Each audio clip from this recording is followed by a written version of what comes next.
آية مغنكلة. أعوذ بالله من الشيطان الرجيم. بسم الله الرحمن الرحيم. لقد كان لكم في رسول الله أسوة حسنة لمن كان يرجو الله واليوم الآخر وذكر الله كثيرا. ولما رأى المؤمنون الأحزاب قالوا هذا ما وعدنا الله ورسوله وصدق الله ورسوله وما زادهم إلا إيمانا وتسليما. بسم الله الرحمن الرحيم. والصلاة والسلام على نبينا محمد وعلى آله وأصحابه وسلم تسليما كثيرا. سبحانك لا علم لنا إلا ما علمتنا إنك أنت العليم الحكيم. أستغفر الله الذي لا إله إلا هو الحي القيوم وأتوب إليه. اللهم انفعنا بما علمتنا وعلمنا ما ينفعنا وزدنا علما. بيتنا شوية هجرية باكلة أني كمناني أني بناني أني وورو شهر شعبان من هجرة سانكالو شغنا بسونيو تاني كلناي. ميلادي نصارى كجاتي با فلاني مغاني دورو سانكالو فلانا بسونيو تاناي. أمبي دورة مسجد راجاوان بوكونو. أعوذ بالله من الشيطان الرجيم. لقد كان لكم في رسول الله أسوة حسنة إلى آخر الآيات. هذه الآية الكريمة أصل كبير في التعاشي في رسول الله صلى الله عليه وسلم في أقواله وأفواله وأحواله. ni aya min fulete bi ni dersu daminana naye ni aya ye lesiri belebele bade ka tugu ciden ko ka ciden nomina ka ciden ladege. ni aya ye lesiri baye ciden ka ladegelila aka kuma kawla aka kewale wula أكال حالولا. ولهذا أمر الناس بالتآسي بالنبي صلى الله عليه وسلم يوم الأحزاب في صبره ومصابرته. من دقصو ni alaye mogonya maria ku ka cidel ladege ahjabu do ku ka cidel ladege aka sabarila ani aye sabali minke kafiru koro o murabatatihi wa mujahadatihi ani aye wo tangali minke kasigi kafiru nge ani aye jihadu minke wa intizarihi li faraja min rabbih azza wa jalla ani na yedeme makono ayedeme ani fonini makono atigi alafe ayedeme makono ka fononi makono foni ko makono ka bo atigi alama alamin ka bakuro talen salawatullahi wa salamu alayhi daiman ila yawmiddin. ni alaka tanuni ani alaka kishin abe ciden ka bada fokata yawmul qiyamah fokata saralido. ولهذا قال تعالى نند كوسو علىكم مسمين كروتالين للذين تخلقوا وتدزروا ألا يفهم مغوية مغمون كنون في الله نو دمنرا وتزلزلوا ورتربوا ويري لو دسكو يري لا ala ya fuye fi amrihim yawmal ahjabi ukanya mari lil ahjabu do ako laqad kana lakum fi rasulillahi uswatu hasanatu ala ko laddegali ko nyuma kera awma ciden kera awma laddegali ko nyuma ay halla اقتديتم به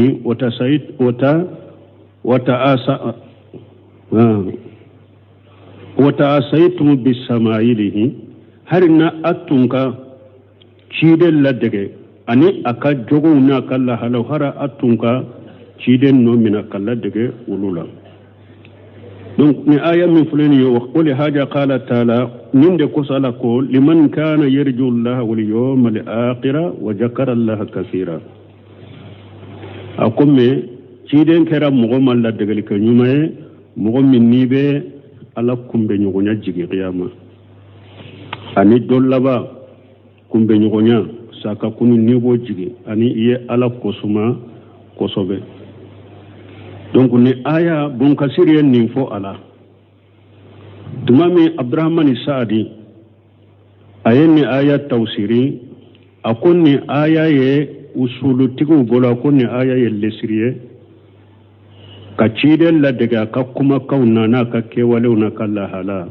fo ni delila sariya na kanna bo nyogo na yorumi drama sariyo fo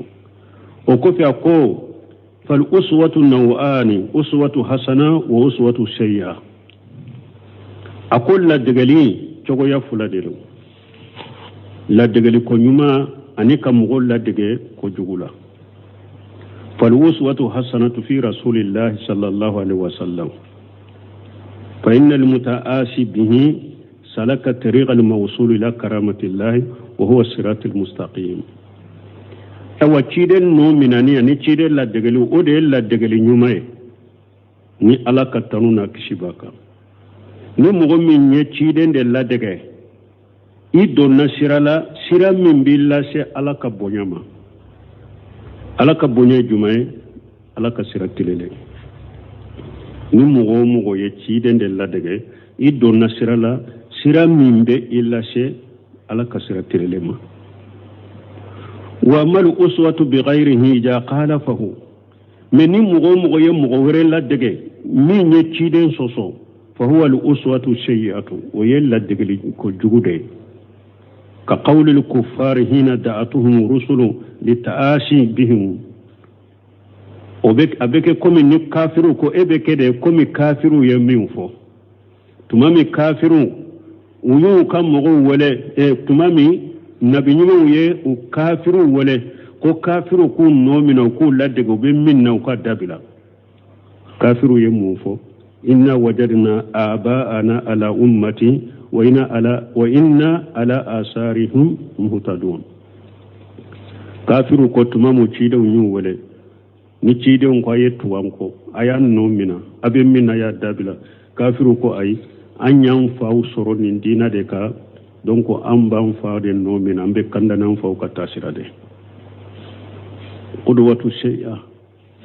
hada made akeri karamogo yo akere mabawre yo akere bange bagawu yo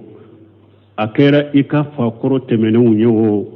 uka kuma fota unuka keta wira qur'ana ni sunnana nuka fota nuka keta minye qur'ana ni sunna benna ikota nuka fotani uka keta minni qur'ana sunna nyogom bila ko bila meni e kode ni nyenne ka karamogo de ni nyenye ka majhabi de ni nyenne ka shegu de ni nye an ka mabawde ulu koni be minka hari e yere baro ko tinyate inyabe tinyala e ko ete tinyambela ebe e ka karamogo de nomina ube ewa ibange bagate menu ube ka shegu ube ka majhabi ode to ko uswatu shay'a wafo de mako ta'assubul majmum ta'assubu fana to ya fula de hada maden ka ibamba kya chinyamina ka noro chinyala ka chinyamina ka barake ni chinyai ka nyonolike ka bo chinya ka ni chinya tiguka oye ta'assubu mahmud ninye ta'assubu minye ta'assubu tanune de ninye meni mugo minde eka ewa inoro galondela fili jenge bidia eki noro edela kira karatata ko jakwan ko de defa ko sembentiya ninde to ko ta'assubul majmum ni ta'assubu min ni la gosilendo donc abdraman sari ko fulade do nyuma ta'assubu nyuma la degali nyuma waye ka cide la dege ka bamba ciden taka kanyone ne ka bwaka ka defa mu kan noro cinya la de bamba cinya ka bamba cinya tigi defa nyone ne ka bwaka ni te ta'assubu majmu'u ta'assubu mahmud me e yere nyabe ni na ninye sira jengene nyene ninye bidia de nyinte ciden taka ki bambuka ki norola kon ka majabire do kon ka shegu ninde ka ko munu nyenne kala ubenni hakili nade ka ko an ka bangba on kam makorote minum be ninde ka soro cinyate fana ta'assubu majmum ore togoye ko uswatu sayyi'a qudwatu sayyi'a ore togoye oye dramani sadi yo fo aka tawsir kono wa hadhihi al-uswatu al-hasanatu inma yaslukuha wa yuwafiqu laha abdurrahman sadi ko akoni la degade ko nyuma yin fule ciren kala de ko nyuma yin fule mo de be do ala ni ala ye mo min be sababu mala ala ye mo min be sababu ma e de be ciren la dege man kana yarju allah al yawm al akhirah min be ewa alaka kumbe nyoko nyajigi min be la gara jigi fa inna ma hu min al iman wa khawfu allah min tigila mo liman yam min faralem baka ani ewa ala yasranya min ba bolo ورجاء ثوابه أني أبي على سر من جيجي وقوف إقابه أني أبي سر لك جنكتا من كرو يحسه على التعاشي برسول الله صلى الله عليه وسلم ودي بنين تغلا مغول لسو نابي تشيدن لا دغه على كتانو بي تشيدن ka kisibaka ni عبد الرحمن سادي تاي ni aya fana la tumami imamuna Qurtubi afana aya tafsiri ako nebu ka kuma surunya de nimbu bu fe ibe sagi katu yerema ako ciden kera amma la degel ko nyumay falaqad sujja wajhuhu wa kusiratu arba'iyatuhu ako mo kanka ciden la daga ciden segera ni ndawa kamade tora ya suru ni ndawa kamade ako ciden nye daw jogira nin tawhidi joli kama ciden nyun karila ciden fanin cini hamuja faqara ciden kono kumura mais mogo ma ciden soro foye nimbe ko fe ni sabalite a sabari lade ka ka sarani na ala fe wasakiran radiyan kala barkada ka jena e fana am fana trele ndanga ciden la de gola ni gele ya munu nyan soro dego munu nyan soro gerente munu ban soro dego munu ban soro koro munu ban soro nin tawhidi wolele kamanka sabalanka ciden la de لقد كان لكم في رسول الله أسوة حسنة أن يوجوغرا نين توحيد ولل كما كدامنا مكة فلو دوندورا السجود تو وتارا دي جاهل وياي سجود لا وكو جنب سكتا كرسا كان نيامي جيغنا كنو نيامي بورا دين فروكم من كونانا نيامانا جي سلغانا نغو جنب سكتا أتا كان ديانكا فلاكا دو تارا تا كان ويا فيلي جيدن سجود توكا فوا دسركا ولي ewa cewula munu limana nay mo wote se ka gera la fana kubu boka o yasoro adde muso fatu wanda fitini wode tara kunyoni kabo cidenga awulila fo kafiru be yele fu be talo yele bolo ciden wulila sujudu ida yoro minke ka salamu bila ka sallila aya nya suma ka tegeja ka dowke abe ya dade pasi usirana o yado ka dangali mani o kera ciden nambali mo ñewu jogira ewa ñun karira afanin cini fagara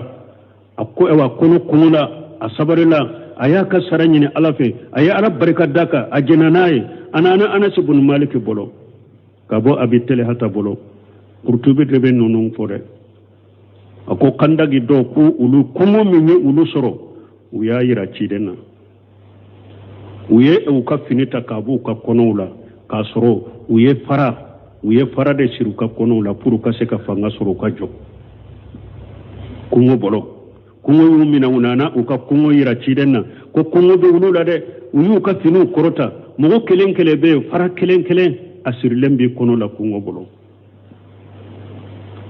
cide sallallahu alaihi wasallam ciden yere ya ka fini korta ya soro fara fula de sirilen bale kono la o be turmiji kono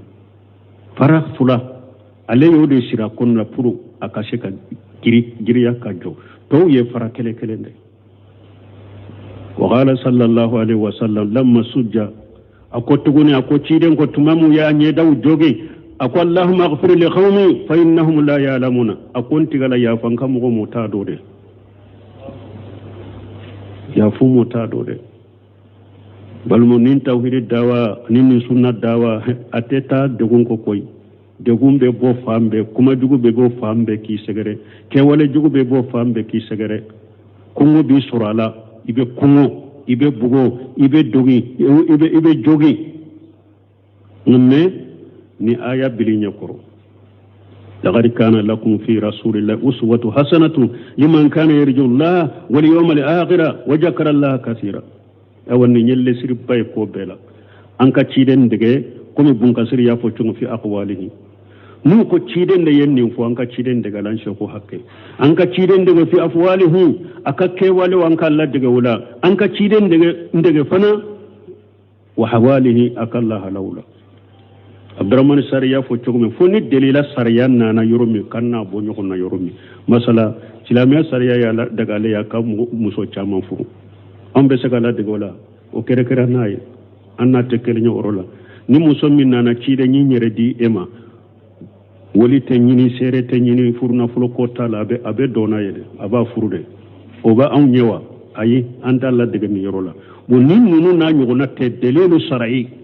sharia della nana kanna bo ñugo na yoro mi no ote lesiri la ko bela aka ko bela an kala de akalla de gali aka ko do be la de gali be ke an ka wajibi ko do la de gali be ke mustahabu ni della na ku yele maka bo wajibi ka فليحذر الذين يخالفون عن امره ان تصيبهم فتنه او يصيبهم عذاب اليم نينتن يورو لوا كو تشيدن كرام لا دغل كو نيمايوا ايا نانا اوا ala ko mo ko yere ko loside mo munum be tshiden ka nyamar kan soso ka tshiden ka nyamar ko fonko nyonya o ku yere ko loside fitina kanu soro ube la jaba kanu soro mimbu la dimi amar bun hambal ko fitina e munye akoni mo ma tshiden soso li bilala be munafiqa bi duskun ko munafiqa be bi duskun ko fitina bo dona na imamu na maliki ma madina awa akonne ba fe kan namuta de ba fe kan namuta yalan kan namuta madina misrim nyere kono yawa ube nkata juli hulefa madina kan namuta yoro de la imamu na maliki ko ta madina kan namuta yoro lay kan namuta cire ne namuta yende ni en namuta yembe shira ikana bi fitina kono akum maliki fitina juma fana bo nofe cide nyen namuta juli hude fatan ko nebe namuta fo ya purunka do faranka heraka o fana be ke fitina jumae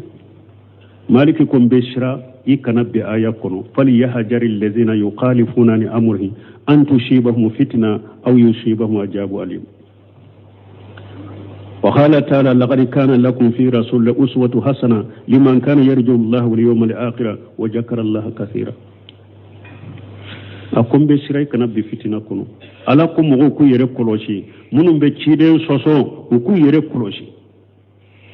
fitina kana tu soro ube la jaba kana tu soro la jaba bin diminendo ala ko qur'ana kono ko cide ke rawma la daga ko nyumaye mo min ni ba qiyama ala kumbe nyonya jigi ibe la gara jigi ni mo min be ala ko suma ko sobe muawiya ulu ye cinya nyini nawde famado sheybado utara alkaba kata alkaba munumunu ani buna basa nyogo soroy mawi attemeto alkaba yoro be magala ka josi ka salo abdullah ibn abbas kama akoci den mamma alkaba yoro sila ni hajar al-aswad yoro ni urukunu yemanite ebe maga alkaba bela ako laysa fil bayt al-hajar mawi ako balili site mo bali alikaba yorosi balilente mo ma koy kana mala ayen ninge ka Ibn Abbas jawi Ibn Abbas ko alikaba yoro site ni balili bala ko kana magala mi ala ko qur'ana kono laqad kana lakum fi rasulillahi uswatu hasana liman kana yarju Allah al-yawma al-akhir wa zakara Allah kaseera ako yechinyafo aya toy ni aya be kala qur'ana kono sinya joli joli ambolo qur'ana kalambagaw yereni qur'ana dugsi baga ko qur'ana dombaga ngana de do ko tahfiju de babolo tahfiju yoro de babolo abe qur'ana kala dongo do qur'ana kala ncogo nyuma be sala mo joli joli be ni aya kala kala ncogo nyuma na tejudi nyuma babolo ciden so soli joli joli babolo aya ciden la degewa qur'ana kanga kala ka famu de ni qur'ana makala ka famu la famu salafu salih hadisa makala ka famu la famu salafu salih famu bi bolo ni ani salafu ka famu mabbe qur'ana ni sunna la al fahmu qatim famu qatawla ma bi bolo famu qatawla ma ode bi bolo ode to shaykhul islam bunte mi ko akom man janna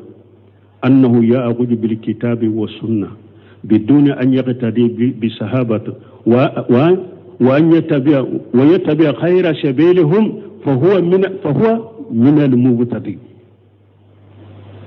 شغل سلا بون تيميا كل مغو يا ميري دي كوي بسكا قرانا منا كسنة منا كبارا كنوي كسوريما سيبو لا دغه اوا يسيبو كسراب بلا قرانا ني سنة لا فنا ni mogo min ya jigi ko be se ka baara kɛ ni qur'ana ni cɛbo ka fahamu tɛ anu ka sira tɛ akuye bidiya mogo ye akuye bidiya mogo ye balimo nun qur'ana be kala nan nana ni yoro sugu la qur'ana ka fahamu de qur'ana bin kunna harafu bin kunna be ta fi jula be mogo la durusala qur'ana tugu de do dogo tira bin bolo qur'ana la wote de fu ka fahamu de aw ma sheikh salih fawzani munum be mimbaru ko be famo nani be famo contrôle be famo boroto o ba fo ko qur'an da domba awdo qur'an domba ngana awdo fawjani ko kana sigi ka fama boroto ka mimbar ka kana jo ka fama boroto be do mimbar do sosola ako qur'an de yo baliyo ako delila be qur'an de kono na yo baliyo ako ala ko cugo de qur'an kono fatiyahu faqula inna rasula rabbika aya wurela fa'atiya firawuna wa qula inna rasula rabbil alamin ya la mugo munum be afama burtu fama le utoni aya kala afamu rawa ako firawuna ya taguti de firawuna ya kafiri de me ala ma fo musa ni haruna yi ayi sigi kare kono ayi sigi bedde kono aka fo firawuna kafiri firawuna taguti firawuna kafiri ako na ma ko firawuna ya kafiri de firawna taguti mais ako alamu nyamaru ko fode alamu nyamaru ka sigi beddela ko fode ko fatiyahu ayata fe ayawre fatiya firawna unana firawna fe ayawre la ijhaba ila firawna ayata firawna fe epi abe yoro dola ijhaba yoro dola abe yoro dola ko faqula lahu qawlan layyina la'allahu yatadhakkaru wa yakhsha akwa fulaka kuma nuguma de foy nunun te qur'ana de kono kuma munun be qur'ana do dipolo bu mo qur'ana ko la docteur bo bolo ne ayaw tarami u bolo ni ayaw tarami u bolo alaka allah famu dinana لقد كان لكم في رسول الله أسوة حسنة لمن كان يرجو الله واليوم الآخر وذكر الله كثيرا alaka qur'ana famu no yanye ani sunna ala famu salafu salih Sheikh Albani yodefo ako da'watu salafiyatun qa'imatun ala salasati dawaim al-Qur'an wa sunnatu shahiha wa fahmihima ala manhaji salafu salih as-sahabatu wa tabi'in wa atba'ihim وسبب الدلال فرق كلها وفرق الدالة وسبب وسبب الدلال كل فرقة عدم تمسكها بدائمة ثالثة وسبب دلال كل الفرق قديما وحديثا فسببه عدم تمسكها بالدائمة الثالثة. شغل بانيكو أقول دعوة السلفية أبي سين سبدك قرآن أني تيرين كاريسا سهلي نونت فلاي سبنا إيكا قرآن أني تيرين كاريسا سهلي فهمو من السلفو كم منهجك على منهج السلف الصالح. إيكا قرآن أني حديثا سالم فهمو سلفو كتاسرك أكو سلفو يجون يفنا شيبو أني تابينو أني التابي التابينو. دعوة السلفية دعوة نمان ببنين بيه سبادك أو أكو جمع كلو فيلا دبي فولو غالي أني سيسا جمع كلو فيلا أكو كفيلي سبابو يمونيه ويبيه سبانا يندبلا بيه سبانا ويودبلا إكا قرآن نسونا فهمو على منهج السلف الصالح jama kulu filela uyen nimpiye sabana de bila iyen nimpiye sabana bila doro ko ebe bara kene qur'ana e yere ka famuni ni kalluga doni ni ka balaga ka ani karabun kan doni ka dori be fili ni e ko ebe bara kene hadisa e doro ima bara kene sebo ni tabino famuka salafu kam manaje ka ko ebe balaga do ebe nahawu do ebe lugha do fihule waage ko ko munum be kene ka ebo do ko be barake ne ka hakli ni nin dongoy ibe fili ala kan ki sala kan tanga wali haja qala taala ninde ko salakum masamin ko rotalendo liman kana yarju Allah wal yawmal akhir wa jakara Allah kaseera summa qala taala wa kufa lakum masamin ko rotalendo مخبرا عن عبادة المؤمنين المصدقين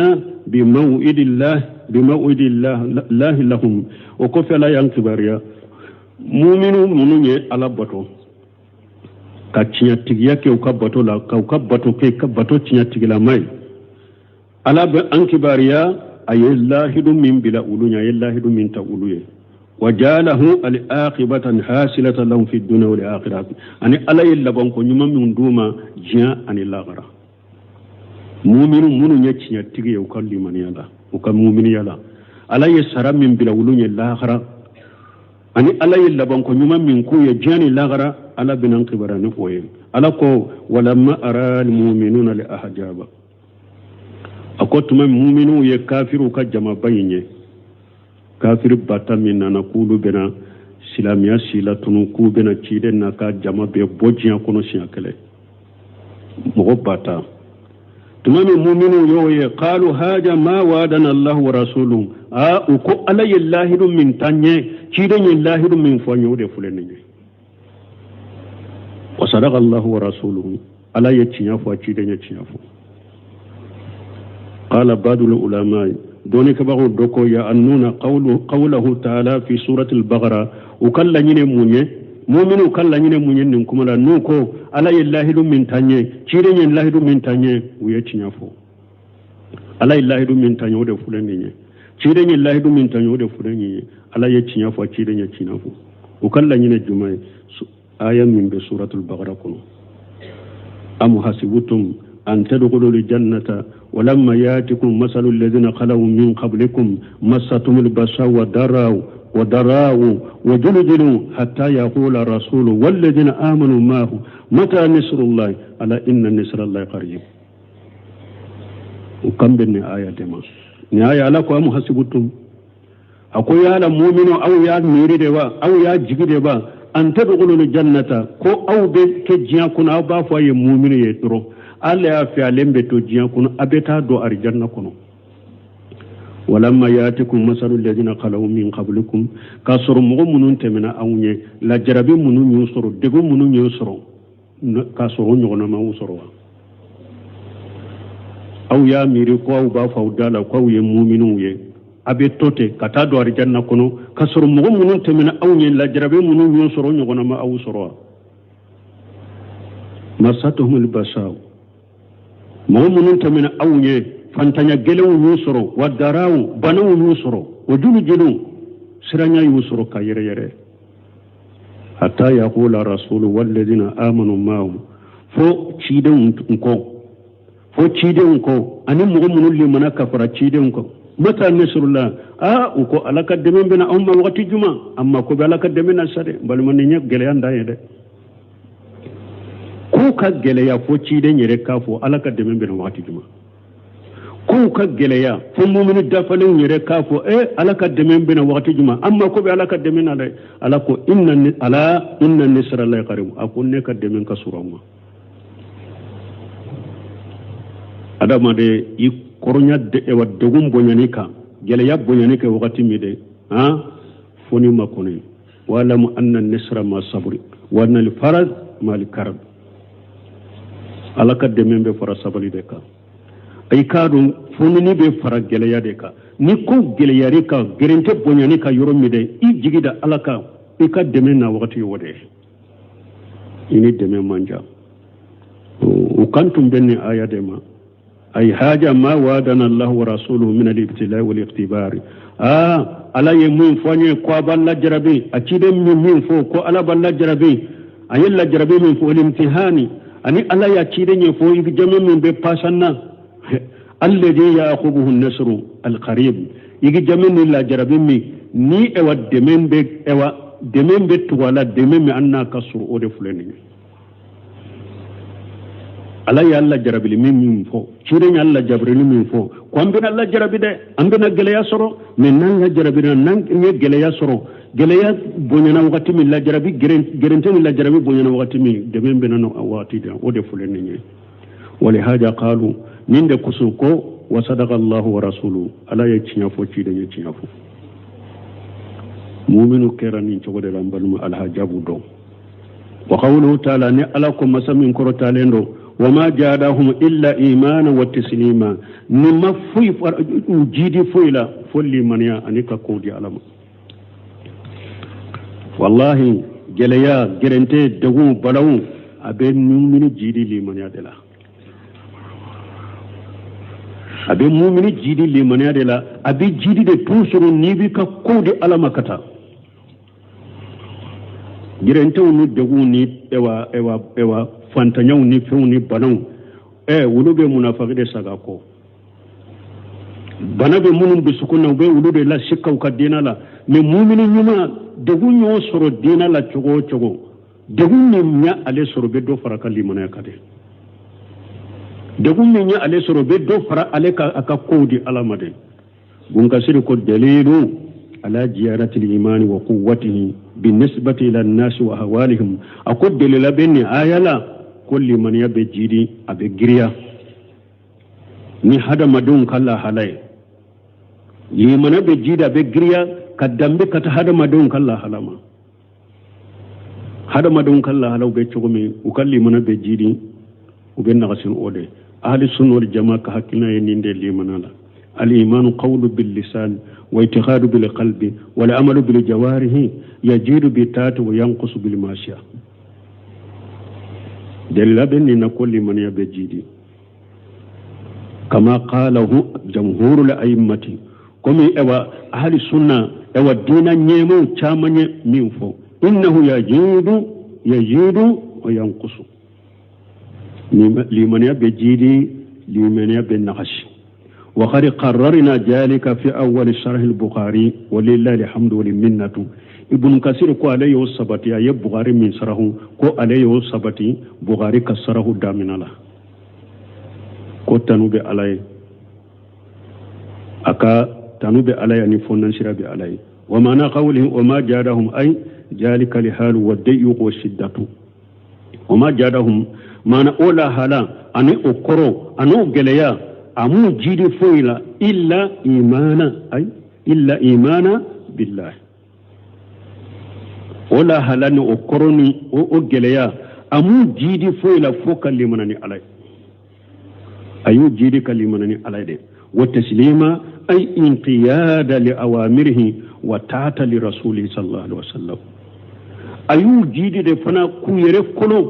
كألا كان يامر كون كي أني كورو كتشيد مبرو انقياد لأوامره لا أيو جيدي ده ككلو كألا كان يامر كون كي وتعت لرسوله صلى الله عليه وسلم أيو جيدي تشيد مبرو ده فنا ciden bato de la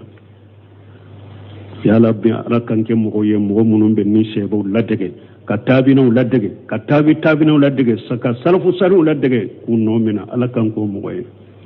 karan kari sala ye ni salafiya de fo famu de te mo bolo doro ani taasubu majmumun jahiliya wa itiba'u salafu salih wa ikhtifa'u atharihim risala ye ni de fo ngi ako an ka tugu salafu salih ko an kunno mina من المؤمنين رجال صدقوا ما عاهدوا الله عليه فمنهم من قضى نحبه ومنهم من ينتظر وما بدلوا تبديلا ليجزي الله الصادقين بصدقهم ويعذب المنافقين إن شاء أو يتوب عليهم إن الله كان غفورا رحيما. آية كونين فونا نياتليا توسيري سنوان كواتي من جاتوني لي هذه الآية الكريمة لما ذكر عز وجل أن المنافقين أنهم نقضوا لأحد الذي كانوا آهدوا الله عليه تمامي علي منافقوا كالله لفوني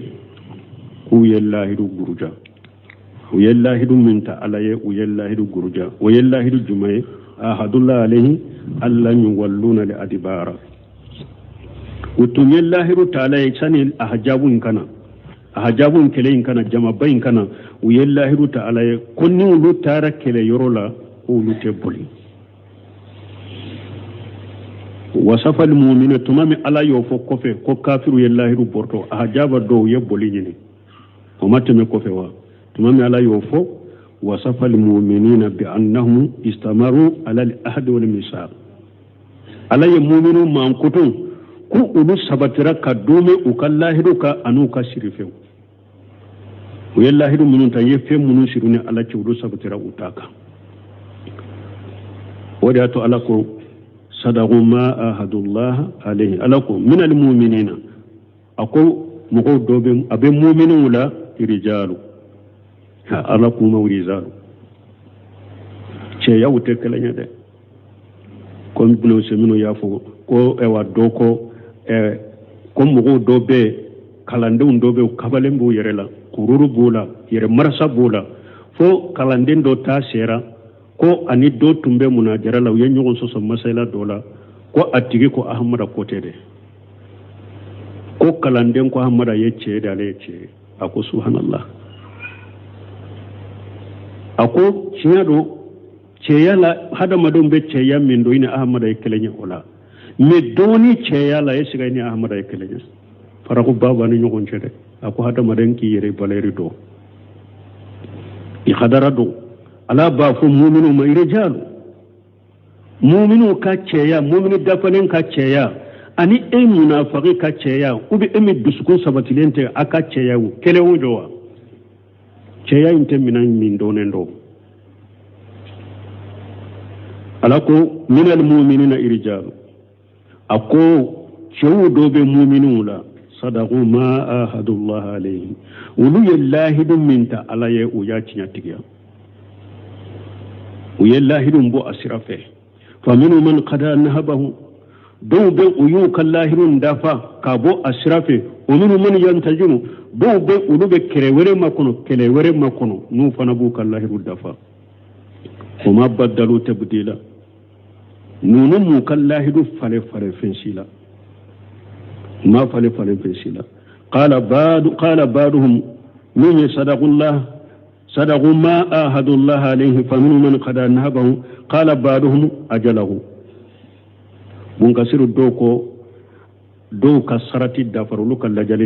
دفر أولو سارة وقال البخاري أحده هو يرجو إلى الأول بخاري أحده وهو يرجو إلى الأول أكو أحده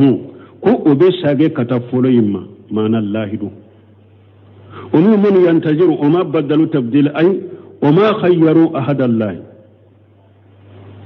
وما بدلوا تبديلا وما ألك اللاهر وما يلما ولا نقضوا وما برجا ولا بدلوه وما يلما عن جيد بن ثابت قال لما نسقنا المصحف جيد بن ثابت قلت ما مولو يقرأ السبع فقدت آية من سورة الأحجاب كو وما آية دوسرو آية انتم بأحجاب كنو كنت أسمع رسول الله صلى الله عليه وسلم يقرأها ko ale tun bɛ ciden mɛn a bɛ o aya kalan mɛ tuma min tun bɛ kuranna fara ɲɔgɔn kan k'a sɛbɛn ko ale mu aya ye wala mu aziliha illa ma kujaymatan bin sabit al-ansari radiyallahu anhu ko o aya o y'a ɲini u ma a sɔrɔ mɔgɔ si bolo ni kujaymata bin sabit tɛ madinanka de don u ye aya in sɔrɔ o de bolo الذي جعل رسول الله صلى الله عليه وسلم شهادته بشهادة رجلين ale do ne cide nyale kelen ka sereya ke komi ce fula ka sereya o kera e fen juman no fe dondo la madina sugula de cide ni yahudiya de fere nyogonya ke aye fen do sa abolo u benna kiri la tew bo akota na cide ko akata na sirala doro doni yahudiya benna cide ni min sa bolo o ye pri wore fo yahuda yin min kacha ciden tai aw ako ciden ma e ko be fensa amma be ne ba fere mo wore la de ciden koy hakune ne benna fere banna to yahuda ko yi fere ma bade amma be de ne bin nka minan fere amma be ciden ko am benna fere banna to jamana na ku kori yahuda ko ciden ma jombe shere joni esere ko an benna fere la kuje mata mosima kuma kuje mata bin sabitin ko ne esere ne sere ya le mbala ini ciden benna fere banna to ya sai bolo fere sabatira ciden ko e boranin kalama munya esere ya akonne baro ete ngalontige awa ciden ko ni ekkelenka sere ya ke ce fula shari'a nun ko je mata bunu sabit bo ni ne je de bunu sabit ko aya min numa ya la hajabu kono uyaye ale de bol aya juma min al mu'minina irjalu sadaqu ma ahadullah alayhi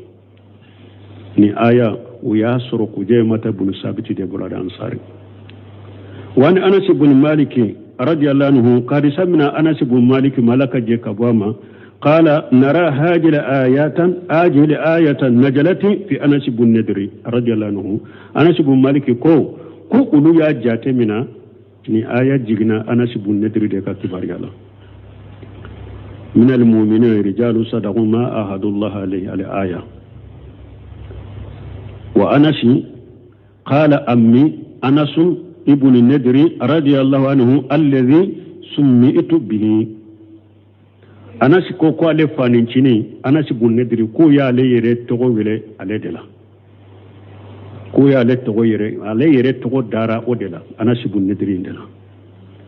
lam yashhad ma rasulullah sallallahu alaihi wasallam yawm badr fa saqqa alayhi ako ale fanincini Anas ibn Nadri ko badri ka kele ale mata badri ka kele na ciden no fe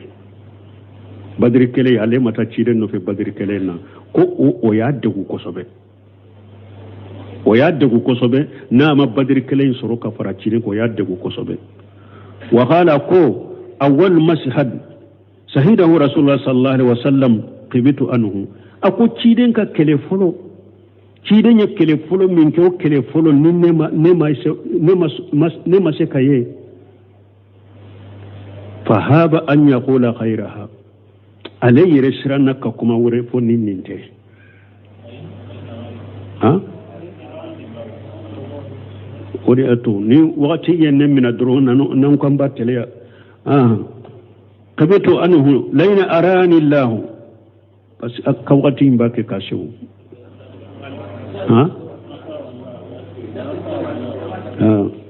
ambajo akajaw kuma in kajja ambajo ya inshallah subhanakallahumma rabbuna bihamdika ashhadu an la ilaha illa anta astaghfiruka wa atubu ilaik aya mo gan kele أعوذ بالله من الشيطان الرجيم. بسم الله الرحمن الرحيم. لقد كان لكم في رسول الله أسوة حسنة لمن كان يرجو الله واليوم الآخر وذكر الله كثيرا. ولما رأى المؤمنون الأحزاب قالوا هذا ما وعدنا الله ورسوله وصدق الله ورسوله وما زادهم إلا إيمانا وتسليما. بسم الله الرحمن